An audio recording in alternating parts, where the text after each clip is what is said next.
کٹی ہے رات تو۔ اوہو، آپ کو اعتراض ہے؟ معاف، وہ میری طرف دیکھ کر بولی اور پھر کمپارٹمنٹ کا دروازہ اندر سے بند کر کے یکلخت چپ ہو گئی۔ جی نہیں، لیکن شاید آپ کو تکلیف۔ خیر، میں نے ناول بند کر دیا اور برتھ سے اٹھ کر ہکلاتے ہوئے کہنا شروع کیا۔ ہکلانا میری عادت نہیں، لیکن جب یکایک کوئی خوبصورت عورت میرے سامنے یوں آ جائے جیسے آسمان سے ٹوٹا ہوا تارا گر پڑا ہو تو مجھے وحشت سی ہونے لگتی ہے۔ وحشت نہیں، ایک گوناگوں کیفیت کہیے، جس کا مطلب یہ ہوا کہ اے شعلہ جوالہ ذرا سنبھل کے، تیرے سامنے پروانہ بھی ہے جو جل جائے گا۔ شعلہ جوالہ، ہائے، یہ لفظ یاد آتے ہی میرے دائیں گال پر ایک ہلکا سا تھپڑ لگتا۔ کل جب ہم سب لوگ ہمایوں کے مقبرے کی طرف پکنک پر گئے تو پرانے قلعے کی ایک ٹوٹی ہوئی خندق سے الجھ کر حمیدہ زور سے ہوا میں اچھلی، اور اگر میں نے اسے بڑھ کر سنبھال نہ لیا ہوتا تو غالباً وہ منہ کے بل گرتی، اور اس کی تیکھی ناک کے ساتھ جو ایک مصورانہ تخیل وابستہ ہے ضرور چپٹا جاتا۔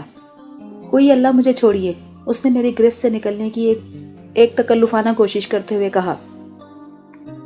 میں اس کے گال دیکھ کر جل سا گیا جو لال لال انگاروں کی طرح دہک رہے تھے۔ میرے منہ سے بے اختیار نکلا اور حمیدہ نے سب کی آنکھ بچا کر میرے منہ پر ناز سے ہلکا سا تماچا مارا۔ وہ حمیدہ کی بات تھی، ہمیں ایک دوسرے کے ناز اٹھانے کی مشق تھی، لیکن اس وقت جو خوبصورت خاتون یک با یک میرے سامنے آ کر کھڑی ہو گئی تھی، اس کے تجاہل عارفانہ اور نمایاں سے عالم استغراق نے مجھے ہکلانے پر مجبور کر دیا تھا۔ ہمارے فرسٹ کلاس کے ڈبے میں صرف 2 نشستیں تھیں۔ اوپر والی سیٹ پر ایک امریکی کرنل لیٹے ہوئے تھے، نچلے برتھ پر میرا بستر تھا۔ دہلی سے چل کر کچھ دیر تو ہم دونوں مدبرانہ سی بحثوں میں الجھے رہے، جس کے دوران میں بہت سی حکومتوں کے بخیے ادھیڑے، بہت سی قوموں کے چاکے گریبان سی دیے گئے، اور کوئی رات 10 بجے کے قریب جب ہم غالباً ساری دنیا کی پیچیدہ گتھیاں سلجھا چکے تو کرنل صاحب اچک کر اپنے برتھ پر چڑھ گئے اور اپنی نیند کے چمن میں اونچے اونچے خراٹوں کا رغنو بجانے لگے۔ کچھ ایسی بات ہے کہ چلتی گاڑی میں مجھے نیند بہت کم آتی ہے، شاید بچپن میں مجھے پنگوڑوں کے جھولے نصیب نہیں ہوئے۔ چنانچہ میں نے وقت کٹی کا سامان کیا اور D.H. لارنس کی ایک ترقی یافتہ کتاب نکال کے رکھ لی۔ طوفان ایکسپریس رات کے سناٹے میں فراٹے بھرتی جا رہی تھی۔ امریکی کرنل کسی بھیانک خواب سے متاثر ہو کر خراٹوں میں شدید قسم کی گولہ باری کر رہے تھے۔ D.H. لارنس کی لیڈی چیٹرلے جوانی کے سمنظاروں میں۔ خیر، جب ٹرین علی گڑھ کے اسٹیشن پر جا کے رکی تو یکایک ایک رنگین رخساروں والی بھڑکیلی عورت بجلی کی طرح کود کر ہمارے ڈبے میں داخل ہوئی۔ میری آنکھیں خیرہ سی ہو گئیں، منہ کھل سا گیا، اور ماننا پڑے گا کہ میں کچھ بکھلا کر اٹھ بیٹھا۔ اوہو، آپ کو اعتراض ہے؟ معاف، وہ میری طرف دیکھ کر بولی اور پھر دروازے کی چٹخنی اندر سے بند کر کے یکلخت چپ ہو گئی۔ اعتراض؟ ارے معاذ اللہ، کون کافر اس گناہ بے لذت کا بار اٹھاتا؟ میں نے سوچا۔ چلو گھڑی 2 گھڑی کے لیے رنگینی محفل کا سامان ہوا۔ کہاں روز روز ایسے رومان ہاتھ آتے ہیں کہ رات کا سناٹا ہو، ریل کی ٹھٹ ٹھٹ گڑگڑ عمر رواں کی طرح لمبے مسافتوں کو دامن میں لپیٹتے ہوئی بھاگی جا رہی ہو، ڈبے میں امریکی کرنل بے ہوش سویا ہوا ہو، عین اس وقت جوان رانائیوں سے چھلکتی ہوئی ایک حسین عورت یوں آ جائے جیسے راہ چلتے مسافر کی جھولی میں پکے ہوئے انگوروں کا خوشہ ٹپک پڑا ہو، اور پھر ڈبے میں کوئی خالی برتھ بھی نہ ہو۔ وہ اپنا اونی اوور کوٹ اتار رہی تھی۔ میں نے کوٹ تھام کر کھونٹی پر لٹکا دیا۔ شکریہ، اس نے بھیگی بھیگی سی مترنم آواز میں کہا۔ آسمانی ریشم کی لہراتی ہوئی ساڑی میں وہ ایک مرمری مجسمے کی طرح لپٹی ہوئی تھی، یا یوں کہیے کہ 14ویں کے چاند کا عکس کسی گرتی ہوئی آبشار کی نیلاہٹوں میں ہولے ہولے رقص کر رہا تھا۔ ہوا کتنی سرد ہے، میں نے کھڑکیوں کی جھلملیاں بند کرتے ہوئے کہا۔ آپ کے ساتھ اور کوئی سامان نہیں کیا؟ جی نہیں، وہ اپنا چھوٹا سا چرمی بیگ گود میں ڈال کر میرے بڑے ٹرنک پر بیٹھ گئی۔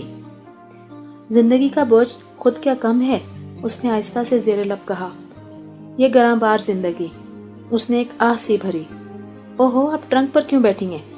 میں نے کہا، یہ برتھ جو خالی ہے۔ جی نہیں شکریہ، میں آپ کو تکلیف نہ دوں گی۔ آخا، تکلیف کیسی؟ برتھ آپ کا ہے، شوق سے استعمال کیجیے۔ آپ اصرار نہ کریں، میں بہت آرام سے ہوں۔ ذرا دیکھیے تو، میں نے التجا کی، آپ ساری رات کیسے گزاریں گی؟ گزر ہی جائے گی، اس نے دھیمی آواز سے کہا۔ یہ تو ایک رات ہے، سہارا تنکے کا بھی ہو تو زندگی بیت جاتی ہے۔ اب تو مجھے شرمندہ کرتی ہیں۔ میں نے اس کے دونوں ہاتھ پکڑ کر اسے اٹھایا اور برتھ پر بٹھا دیا۔ اس نے کھوئی کھوئی آنکھوں سے مجھے دیکھا۔ اور پھر آنکھیں جھکا لی۔ میرے ہاتھوں میں ابھی تک بجلی کی لہر سی تڑپ رہی تھی، لیکن اس کی سہمی ہوئی نگاہیں دیکھ کر مجھے پشیمانی کا احساس ہونے لگا۔ معاف کیجیے گا، میں نے معذرت کی، آپ کو برا تو نہیں لگا؟ جی نہیں، اس نے اپنی نازک ہتھیلیوں پر تھوڑی رکھ کر کہا۔ دنیا میں کمزور ہونا سب سے بڑا گناہ ہے۔ میں شرمندہ ہو گیا اور ٹرنک پر بیٹھ کے سگریٹ سلگانے لگا۔ وہ چھت پر جگمگاتے ہوئے کمکمے سے بھی زیادہ خوبصورت تھی۔ اس کی سرمگی آنکھوں کے دامن میں پراسرار چشمے سے ابل رہے تھے۔ برتھ پر بیٹھی ہوئی وہ کسی مصور کا رنگین شاہکار نظر آتی تھی جو قوس قزح کی لڑیوں کو ملا کے بنایا گیا ہو، یا شاید وہ کہکشاں کا ایک آوارہ ٹکڑا تھی۔ میرا تخیل چوری چوری شاعری کر رہا تھا۔ آپ کہاں تک جائیں گی؟ میں نے وہ سکوت توڑنا چاہا جو میری خجالت نے کمپارٹمنٹ پر طاری کر دیا تھا۔ جی؟ وہ جیسے کسی گہرے خواب سے چونک اٹھی۔ کیا فرمایا آپ نے؟ معاف کیجیے گا، میں یوں ہی آپ کے استغراق میں مخل ہوا۔ جی نہیں، آپ شوق سے فرمائیے، میں تو یوں ہی بیٹھے بیٹھے کھو جاتی ہوں۔ آپ کو کچھ پریشانی ہے؟ پریشانی؟ جی، یہ تو زندگی کا دوسرا نام ہے۔ بہت خوب، میں نے ذرا شوخی سے کہا۔ اگر آپ مصور نہیں تو شاعر ضرور ہیں۔ وہ مسکرائی۔ جی شاید، اپنا اپنا خیال ہے۔ خیر، آپ بہت افسردہ ہیں، میں نے ہمدردی سے کہا۔ اگر آپ کا سفر لمبا ہو تو آرام سے سو جائیے۔ سفر تو بے شک لمبا ہے، بہت طویل، لیکن منزل کا نشان کسے ملتا ہے؟ اگر ملے بھی تو سراب ہے۔ اس نے اپنی بے چین نگاہوں کو ڈبے کی محدود چار دیواری میں گھمایا اور پھر کہنے لگی۔ ابھی آپ کہتے تھے کہ میں مصور ہوں یا شاعر، کاش میں کچھ تو ہوتی۔ میری تو آرزو ہے کہ زندگی کا ایک مکمل شاہکار بناؤں، جس کی لکیریں ٹوٹی قسمت کی طرح ٹیڑھی ہوں، جس کے سانس میں کائنات کی ازلی ہچکیاں تڑپ رہی ہوں۔ اے کاش! اس نے ایک دلدوز آہ بھری۔ وہ درد کی کسی بے چین کسک سے جھرجھریاں لے رہی تھی۔ نہ جانے اس کے ہانپتے ہوئے سینے میں کن کن المناک جذبوں کا جوار بھاٹا امڑ رہا تھا۔ وہ کبھی ایک تھکے ہوئے خوابیدہ انداز سے بولتی تھی، کبھی اس کے انابی ہونٹوں پر خاموشی کا غبار سا چھا جاتا تھا۔ اس کا نام شکیلہ تھا۔ وہ ایک سیشن جج کی بیوی تھی۔ اسے دنیا کی ساری نعمتیں میسر تھیں۔ وہ اونچے گھر پیدا ہوئی، کشمیر کے شاداب خیابانوں میں پلی، ہریالی چٹانوں اور گانے والے جھرنوں کے ساتھ کھیل کر جوان ہوئی۔ وہ جہاں کہیں بھی کلب کی محفلیں اس کے دم سے آباد ہو جاتی تھی، رقص گاہوں کی فضا اس کے وجود سے مہک اٹھتی تھی۔ لیکن معاف کیجیے، یکا یک جھجک گئی۔ میں یوں ہی آپ کی سما خراشی کر رہی ہوں، معاف۔ جی نہیں، میں نے اشتیاق سے التجا کی، یہ آپ کیا فرماتی ہیں؟ آپ کی زندگی میں ضرور کوئی خلیش ہے، جو آخر انسانی ہمدردی بھی کچھ چیز ہے۔ زندگی کا دکھ بڑھتا تو نہیں، لیکن سنانے سے ہلکا تو ہو جاتا ہے۔ وہ ایک تھکی ہوئی انگڑائی لے کر برتھ پر نیم دراز ہو گئی۔ شکریہ، اس نے ایک المیہ سی مسکراہٹ کے ساتھ کہا۔ اگر دنیا میں انسانی ہمدردی نہ ہوتی تو یہ زمین آگ کا انگارہ بن جاتی، لیکن ہر چیز کی ایک انتہا ہے۔ آپ میری آپ بیتی سننا چاہتے ہیں؟ آپ کی دلچسپی سر آنکھوں پر، لیکن سنتے سنتے جب آپ کا شوق مایوسی میں بدل جائے تو خدا را مجھے بتا دیجیے گا، تاکہ میری زندگی میں لمحہ دو لمحہ کے لیے آپ کی ہمدردی کا جو ننھا سا چراغ روشن ہوا ہے وہ بجھنے نہ پائے۔ میں ڈرتی ہوں کہ شاید صبح کی پو پھٹتے ہی آپ کے دل میں میرے لیے نفرت کا فوارہ پھوٹ بہے گا۔ کون جانتا ہے کہ آپ کو مجھ پر غصہ بھی آئے، کیونکہ میں نے آپ کا برتھ ہی نہیں چھینا بلکہ آپ کے دل سے ہمدردی کے آبگینے بھی چرائے ہیں۔ شاید صبح ہوتے ہی ان آبگینوں کو ٹھیس لگ جائے۔ کیا آپ مجھے معاف کر دیں گے؟ خدا کے لیے مجھے معاف کر دیجیے۔ اف میرے خدا، آپ مجھے ضرور معاف کر دیں، ضرور معاف۔ وہ اپنے تخیل کی رو میں بہتے بہتے خاموش ہو گئی۔ اس کی گھنی پلکیں تھکی ہوئی غنودگی کے ساتھ جھکنے لگیں اور تھوڑی دیر میں وہ نیند کی پرسکون آغوش میں سو گئی۔ میں نے آہستہ سے اپنا سرخ ریشم کا لحاف اٹھا کر اس پر ڈال دیا۔ وہ سوئی ہوئی تھی یا شاید وہ نیند کے پردے میں بھی زندگی کے کسی خوفناک تانے بانے میں الجھ رہی تھی جو مکڑی کے جالے کی طرح اس کے دل اور دماغ پر چھایا ہوا نظر آتا تھا۔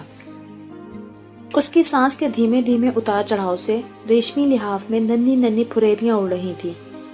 سرخ لحاف کی سلوٹوں میں اس کا چہرہ 14ویں کے چاند کی طرح تھا جو شفق شام کی اوٹ میں سے چوری چوری جھانک رہا ہو۔ میں ٹرنک پر بیٹھا ہوا اسے دیکھ رہا تھا۔